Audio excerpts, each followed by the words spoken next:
આપણા જીવનમાં આપણને અત્યારે જે સમય ચાલી રહ્યો છે એની ખબર નથી હોતી કે આપણે અત્યારે જે સમય ચાલી રહ્યો છે એના પર આપણે વધારે કાંઈ ધ્યાન આપતા નથી. પણ ક્યારેક આપણે આપણા જીવનમાં જે આપણે પળો જીવી ગયા છીએ, જે સમય જીવી ગયા છે, જે આપણું ભૂતકાળ છે, એને ક્યારેક યાદ કરતા હોઈએ છીએ કે આપણે એ ભૂતકાળને ક્યારેક યાદ કરી લેવો જોઈએ. એ ભૂતકાળમાં તમારું બાળપણ હોય કે તમે કોઈ કરેલા કોઈ પ્રસંગો હોય કે એ પ્રસંગો દરમિયાન તમારું જીવન હોય, એ ક્યારેક યાદ કરી લેવું જોઈએ.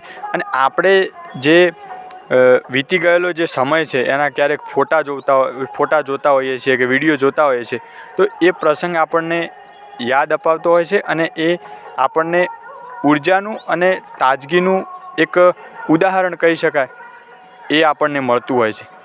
તો ક્યારેક વીતી ગયેલો સમય પણ યાદ કરી લેવો જોઈએ.